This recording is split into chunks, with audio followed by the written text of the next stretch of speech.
Section 1. You will hear a man phoning to inquire about a job vacancy. First, you'll have some time to look at questions 1 to 5.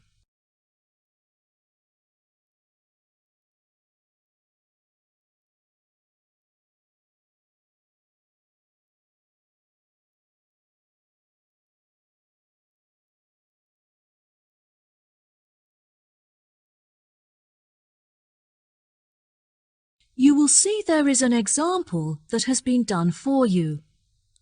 On this occasion only, the conversation relating to this will be played first. Good afternoon, Palm Resort. Good afternoon. I am ringing about the job I understand you have vacant. Oh, yes. I'd like to find out some more information if I may. Yes, of course. Can I take your name? It's Freddie Lee. Okay. The man's name is Freddie Lee, so Freddie Lee has been written in the space. Now we shall begin. You should answer the questions as you listen, because you will not hear the recording a second time. Listen carefully and answer questions 1 to 5. Good afternoon, Palm Resort. Good afternoon. I am ringing about the job I understand you have vacant. Oh, yes. I'd like to find out some more information if I may. Yes, of course. Can I take your name? It's Freddie Lee. Okay, Freddie. What would you like to know? First of all, I'd like to know where your resort is located. It's near the city centre on Jamieson Island. That's Jamieson.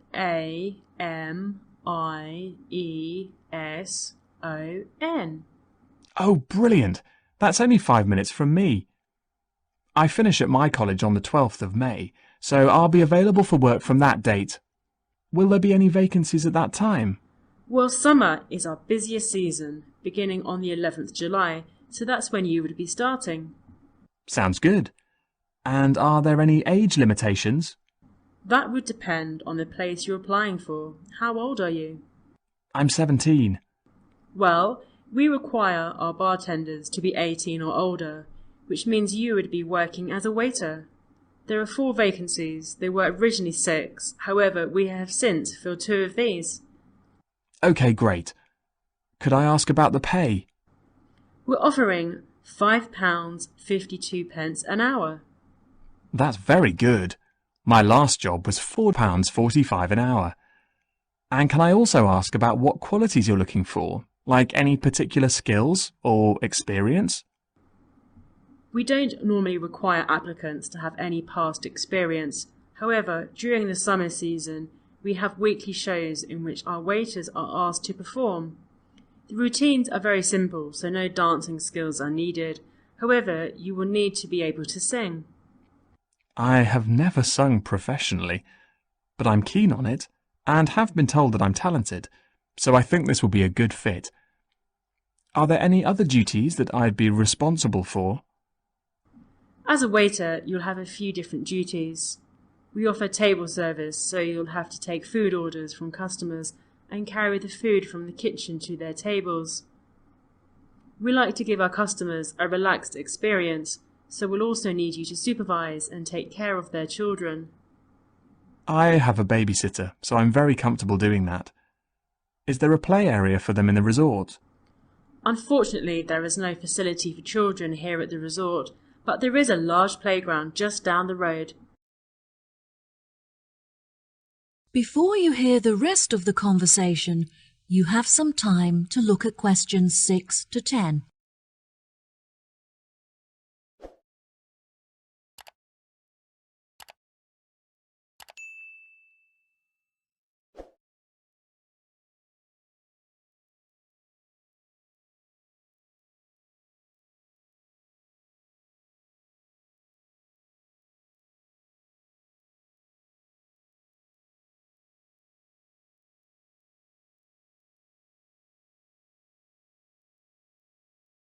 Now listen and answer questions 6 to 10. So I would just walk the children down to the playground each day. No, the road is very busy and the pavements are so narrow that it's unsafe to take the children for walks there. It would be very advantageous if you could drive so that you can safely strap the children into the back seat and transport them back and forth. I'm currently taking driving lessons, so if all goes well, I should have my permit by the time I begin work. We feel it's pretty good, and we also offer some good fringe benefits for our employees. Really? Well, because of the difficulties of getting public transport, if you're working after 10 o'clock, we drive you home. OK, that sounds fine. Do you have a staff room where I would be able to eat my packed lunches? All of our employees eat in the dining hall once our customers have finished eating their lunch. We like to make sure that our employees are well nourished, so we would provide you with a meal every lunchtime. There is no need to bring in a packed lunch. Wow, that's good to know. I think that's all of the information that I needed. I'll be sure to post my application to you later today. OK, sure. Once we have looked over your application, we may ask you to come for an interview. We normally hold our interviews on Fridays. However, the manager is taking a long weekend this week, so the interview would be on Thursday. Is that OK for you? That's good for me. Fine. 10:30 a.m? Yes, fine. Would 10 o'clock be OK? Perfect. And could you bring along a reference letter from your employer? Yes, that's fine. No problem. Could you tell me what else I have to do? Well, you need to come into the desk and fill out some forms. We need a document for ID, so a bank statement would be fine. I've got that. And what else? Well, you need to bring a photo with you. Having said that, it would be also a good idea for you to attach it to your application. This will help us to distinguish your application from the others. OK, no problem. I have a couple of spares from when I renewed my passport. Good. We look forward to seeing you. OK, thank you so much. You've been very helpful. No problem. Goodbye. That is the end of section 1. You now have half a minute to check your answers.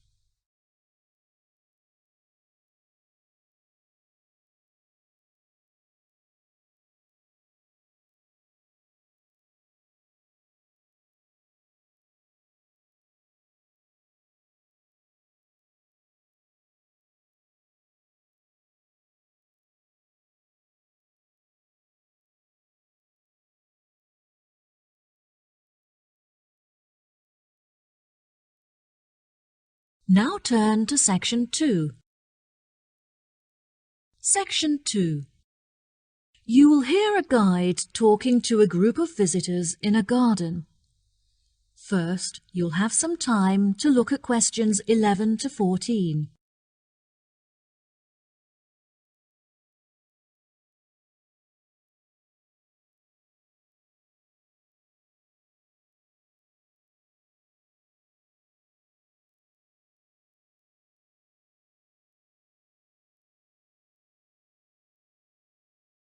Now listen carefully and answer questions 11 to 14.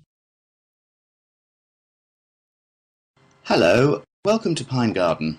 My name is Manuel, and I'd like to tell you a few things about our establishment before you all wander off and begin your exploration of the grounds.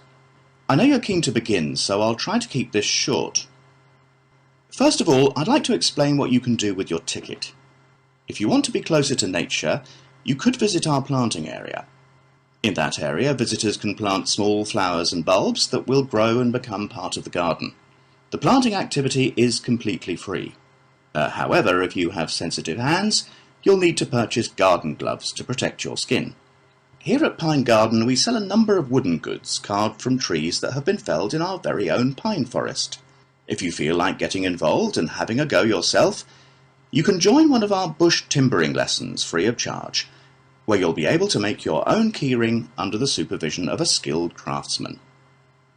The most popular attraction in the garden is our aviary, where you can observe a whole range of bird species.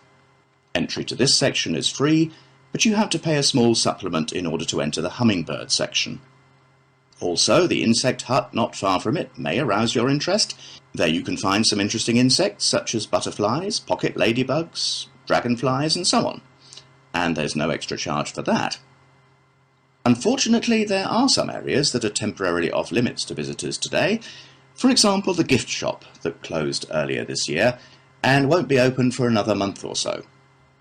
As I mentioned before, however, you're free to visit our restaurant for food and snacks, and if you're looking to purchase a gift, why not buy that special someone a potted bush or orchid from our plant care centre? And our new treetop cafe is under construction, which will be very impressive when it's finished. In fact, the model town's already opened ahead of schedule, and it's attracting a lot of people. Now, our tourist office is normally available to provide tourists with a variety of help. However, the officer is sick at home today. Please do not let this discourage you from visiting these, as they provide quite an experience. Before you hear the rest of the talk, you'll have some time to look at questions 15 to 20.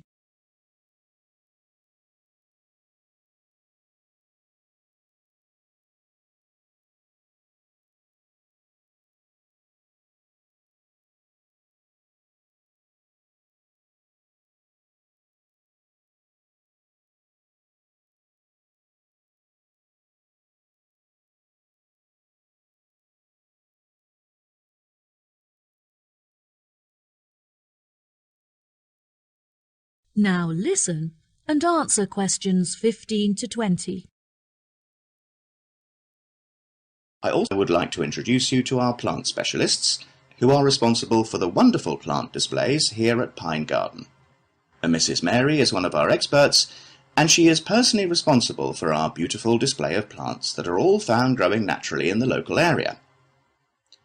Mr. Burson has the difficult task of growing varieties of plants that are suited to much drier and hotter climates than ours, which means we do not have to store water on site.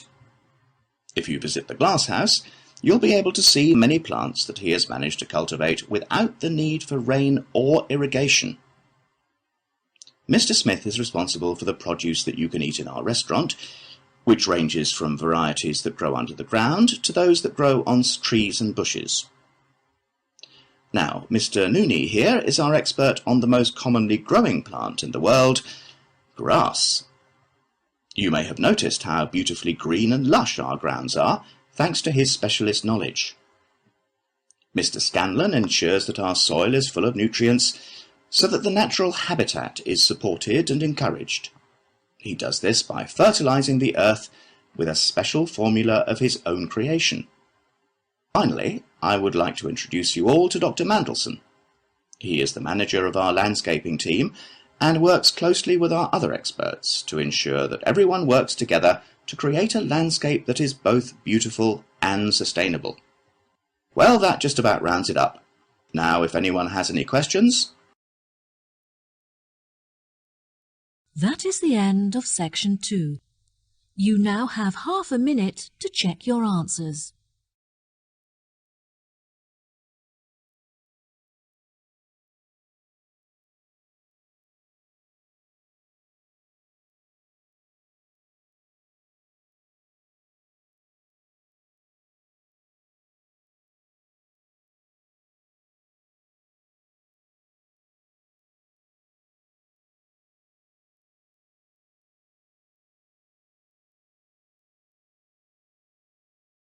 Now turn to section 3.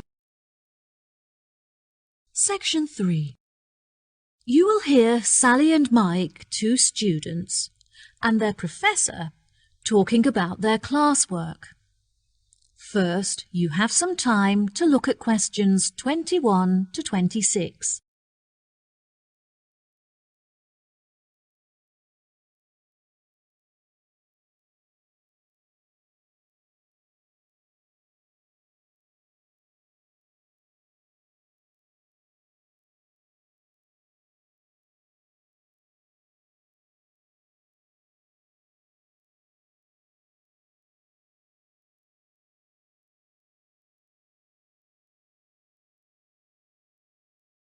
Now, listen carefully and answer questions 21 to 26. Hello, Sally and Mike. Hello, Professor.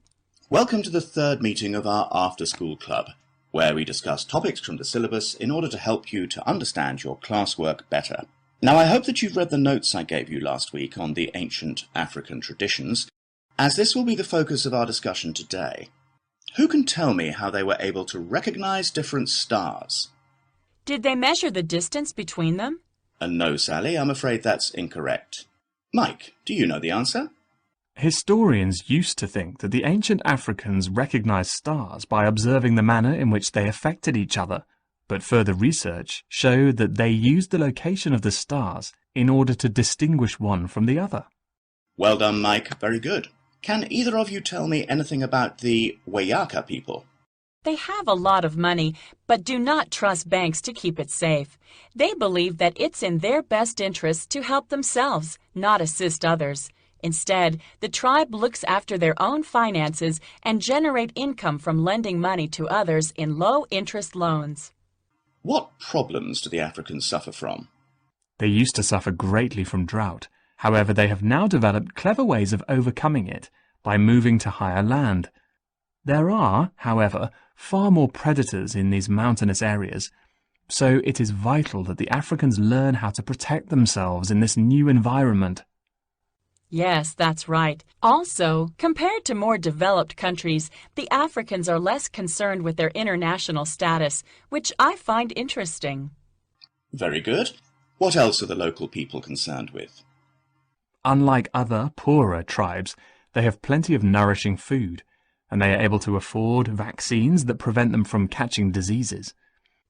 They historically lived in the west of Africa, although later they were chased off their land by other tribes competing for food and water. It is their hope that they will eventually be able to return to their original homeland. Why has the financial condition of the African people deteriorated? Despite their modern transportation system, they find it very difficult to trade, because their tools are not sophisticated enough to mine minerals from the land.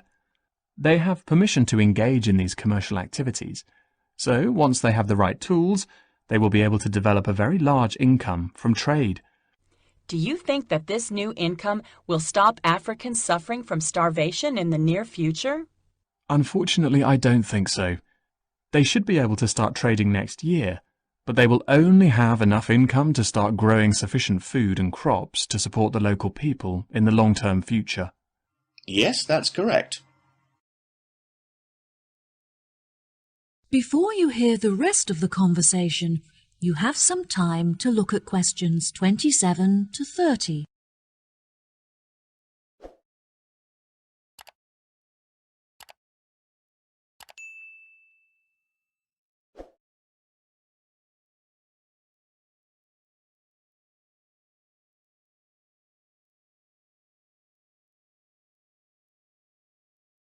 Now, listen and answer questions 27 to 30.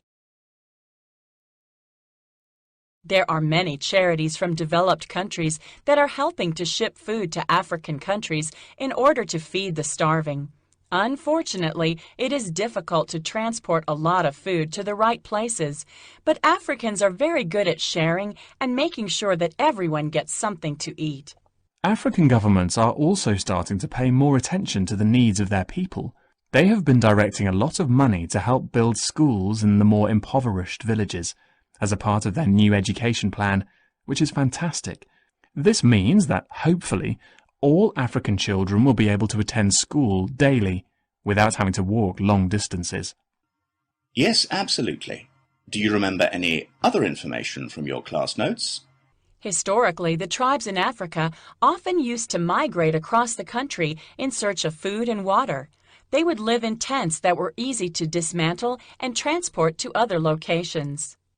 That's true, but now they are being encouraged to settle down in one area so they can establish colonies and build facilities for themselves, such as houses and schools. Some villages have even developed specific customs. For example, the Wayaka people consider it impolite if you do not bring gifts when visiting someone. Bravo! You've both contributed fantastic points to our conversation. That concludes our session for today. I'll see you next week. That is the end of section 3. You now have half a minute to check your answers.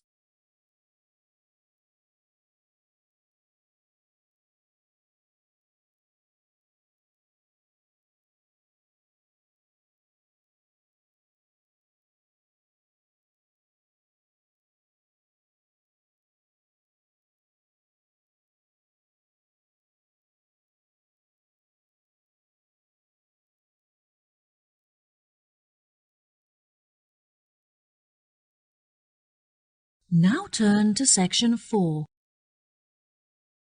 Section 4. You will hear a talk on the research of the sensory systems of different species. First, you have some time to look at questions 31 to 40.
Now listen carefully and answer questions 31 to 40. Good day, ladies and gentlemen. Welcome to the second lecture in our series on animal senses. Today I'll be comparing the sensory systems of different species and discussing how these senses enable them to explore their environment. When it comes to the sense of smell, you may think that human beings have powerful and well-evolved sensory systems. However, some animals have a sense of smell that is far more powerful than ours. Dogs, for example, have a sense of smell that is 40 times greater than a human's and can distinguish 220 kinds of smell. Some animals can even smell odours that are undetectable by the human nose, such as carbon dioxide. There are also animals that have a relatively weak sense of smell. For example, there are species of beetles that can recognize the odours of certain plants but not others. The bee is an interesting example to examine in reference to smell, because they experience this sense via their antennae. Bumblebees have stings, but it's rare that they actually use this weapon. When a bee feels threatened, it will use its legs to signal and warn others about the threat before it stings. This is called a signalling posture and involves the bee lifting its two back legs into the air. Within any hive, there is a hierarchy with the queen bee at the top. The queen bee is able to control the colony by monitoring its movement through her feet. The queen bee is the only reproductive female in the entire colony, and she is also able to sting multiple times, unlike the worker bees that will die if they sting. In the insect world, scent can also be used to facilitate mating, as females decide whether or not to mate with a male, depending on the quality of his scent. One such example of this is the female butterfly, who will only mate with the male butterfly that produces the strongest pheromones. This is how the species ensures that only the best genes are perpetuated in order to create the strongest offspring. Next, we move on to the hearing sense of beetles. Interestingly, beetles do not have ears, but instead use their feet to detect vibrations caused by sound. This is particularly useful when searching for food among the trees in which they live, as they are able to detect the location and movement of their prey by monitoring vibrations in the woodlands. The final sense that we'll be looking at today is sight. Snakes are a particularly interesting case study, as they do not see shapes and colours as humans do, but instead hunt their prey by detecting the heat radiating from their mouths. This makes them incredibly effective predators, as they are able to zero in on their prey very quickly and efficiently. From a distance, a snake is able to locate the heat radiating from a mouse, for example, and upon moving closer will be able to determine its body shape. This can help prevent the snake from attempting to attack prey that is too large for it. Once a snake has killed and eaten its prey, it goes into a state of hibernation, whereby all of its energy is directed towards digesting the food stored in its stomach. Depending on the size of the snake and its prey, this hibernation can last from hours to days. Once fully fed, a large snake will not need to eat again for the next couple of weeks. During the breeding season, however, female snakes will feed more frequently. The heat detection of a snake is very complex, and can be even more effective than the vision of a human. It not only uses heat to determine the location of its prey, but before it commits to hunt, it will also use the heat to calculate how much distance it has to travel in order to reach it. This prevents the snake from wasting energy hunting prey that is too far away to catch. That is the end of section 4. You now have half a minute to check your answers.